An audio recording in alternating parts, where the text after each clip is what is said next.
देश डिजिटलाइजेशन की तरफ तेजी से अपने कदम बढ़ा रहा है। 2020 में कोरोना महामारी आने के बाद से ही लोगों ने इससे बचने के लिए भी कैश की बजाय डिजिटल पेमेंट का रुख किया, जिससे पेमेंट के लिए देश में कई ऐप्स का इस्तेमाल बढ़ गया। इसमें पेटीएम, फोन पे, गूगल पे शामिल हैं। डिजिटल पेमेंट्स में बढ़ोतरी के साथ ही सरकार भी समय समय पर लोगों की सुरक्षा और सहूलियत के लिए इनके नियमों में बदलाव करती रहती है।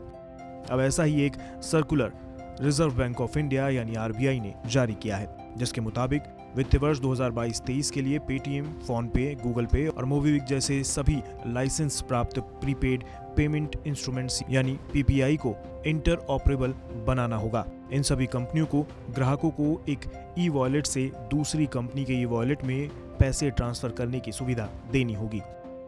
इसका मतलब ये हुआ कि साल 2022 तक ई वॉलेट की सुविधा देने वाली पेटीएम, फोन पे, गूगल पे और मोबीक्विक जैसी कंपनियां अपने ग्राहकों को एक कंपनी के ई वॉलेट से दूसरी कंपनी के ई वॉलेट में बिना किसी झंझट के पैसे ट्रांसफर करने की सुविधा देंगी।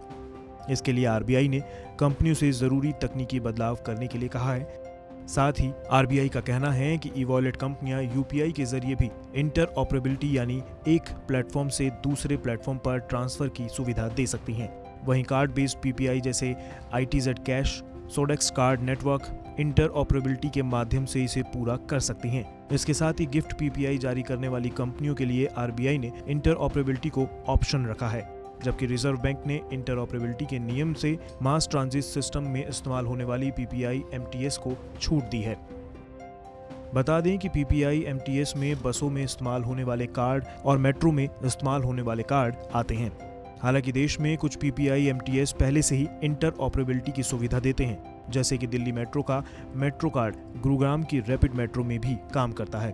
अब आपको बताते हैं कि कौन से ग्राहक इस सिस्टम का फायदा उठाने के लायक होंगे।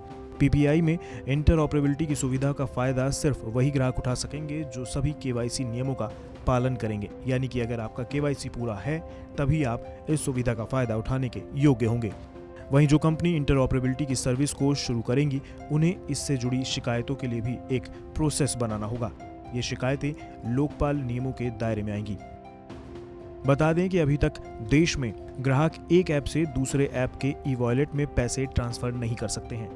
इसके साथ ही अगर आपके पेटीएम ई वॉलेट में पैसे हैं तो आप उनका इस्तेमाल फोन पे से नहीं कर सकते, लेकिन आने वाले समय में ये मुमकिन होगा, जिसके बाद ग्राहक को डिजिटल लेन देन में काफी आसानी होगी।